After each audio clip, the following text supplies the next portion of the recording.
kumshukuru Allah subhanahu wa ta'ala na kumtakia rehema Nabii Muhammadin sallallahu alaihi wasallam. Katika hii mwezi mtukufu ya Ramadhan kuna masaa 3 ambayo Mwenyezi Mungu ameweka ndani yake kabul, yani Mwenyezi Mungu anakubali dua katika wakati hizo 3. Ingalau ndani ya mwezi ya saumu ya Ramadhani ya kwamba yote inakuwa dua ya mwenye kufunga da'watu swaimu mustajab, ya kwamba dua ya mwenye kufunga inakubaliwa.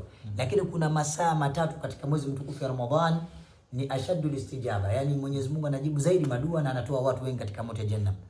Mmoja wapo katika masaa ambayo ni muhimu kwa mwenye kufunga aweze kuipatiliza ndani yake kuomba dua na yale mahitaji ambayo anahitajia ni kabla ya kufuturu.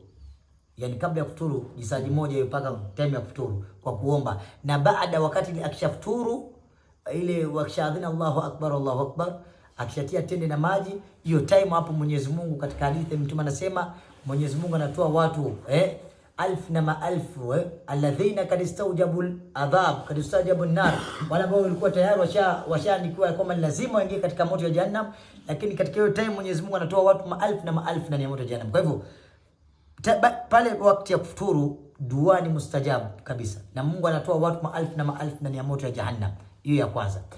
Time ya pili kwa mtu dua yake katika mwezi mtukufu wa Ramadhani, dua yake inakuwa ni mustajabu zaidi ni thuluthul layl, kuanzia saa 8 saa 9 saa 10.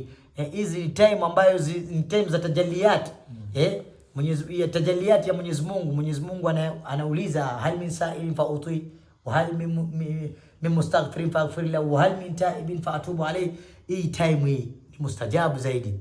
Na time nyingine katika baada ya salatul fajr katika mwezi mtukufu wa Ramadhani ila tulu'i shams, paka jua inapochomoza, ukishaswali salatul fajr unaketi ukaomba dua. Hiyo time kwa mwenye kufunga dua ni mustajab, yani dua yako chochote unachokiomba Mwenyezi Mungu anaikubali katika hizi masaa.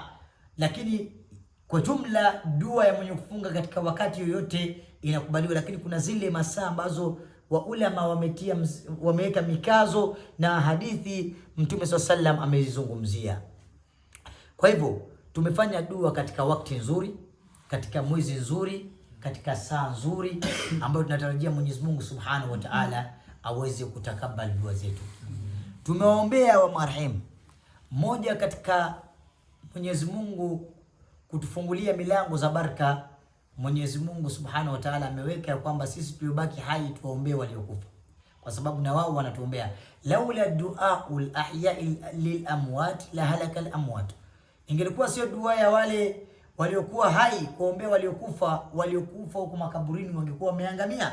Walaula dua lil amwat lil ahya'i la halaka al ahya, na ingelikuwa sio dua ya wale ambao wamekufa kutuombea sisi tuliokuwa hai, na sisi tungeangamia. Bimaana wao wanatuombea na sisi tunawaombea.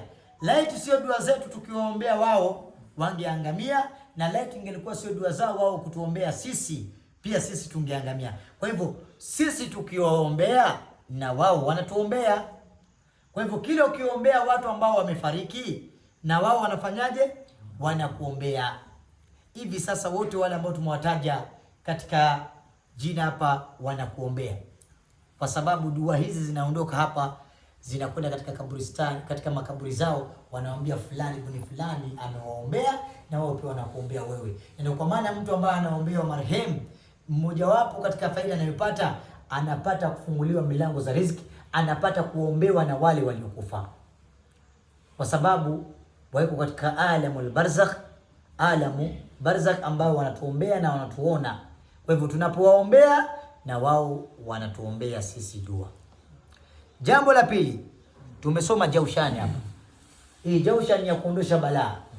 Mtume anasema ya kwamba sisi tupambane na mabalaa bi anwa'il bala bidua, ya kwamba tuweze kupambana istakbilu anwa'al bala'i bidua, balaa zinazowakujia ima kutoka kwa Mwenyezi Mungu ama balaa mnasukumiziwa na wanadamu, basi mkueni ni wenye kupambana nazo kwa madua. Muzirudisheni hizo balaa kwa manini? Kwa dua. Hakuna kinachoweza kurudisha balaa ambayo inakukujia isipokuwa dua. Hakuna. Mtume anasema istakbilu anwa albala bidua. Mujaribuni sana kuangalia kwamba mabalaa zote zinazowakujia mnazipambanisha, mnapigana nazo kwa kutumia kumuomba Mwenyezi Mungu Subhanahu wa Ta'ala.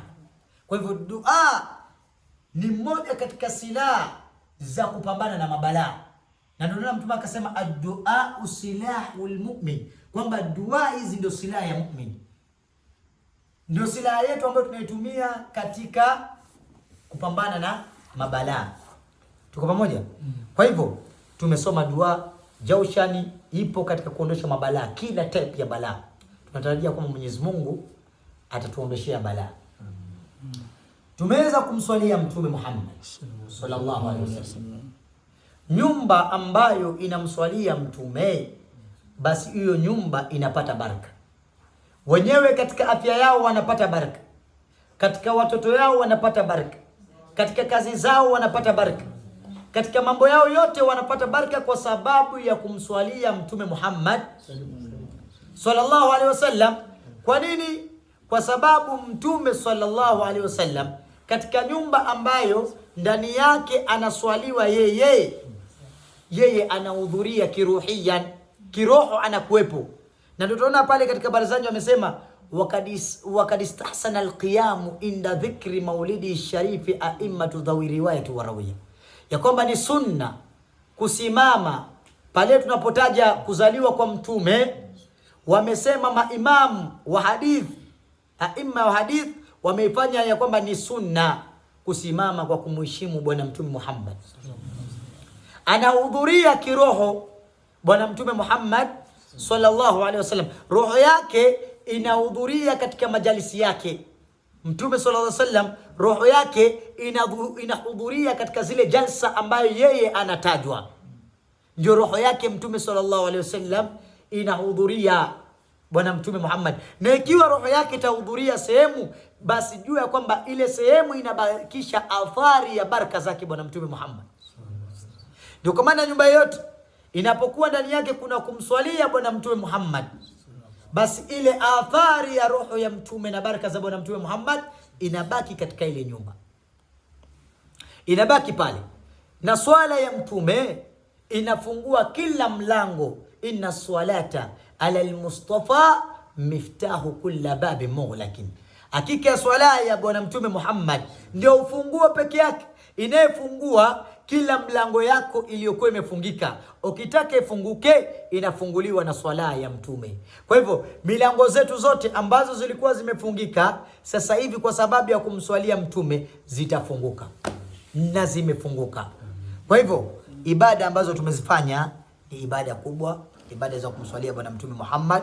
Tunaomba Mwenyezi Mungu Subhanahu wa Ta'ala katika haya machache sote atukidhie haja zetu za duniani na za kesho akhira.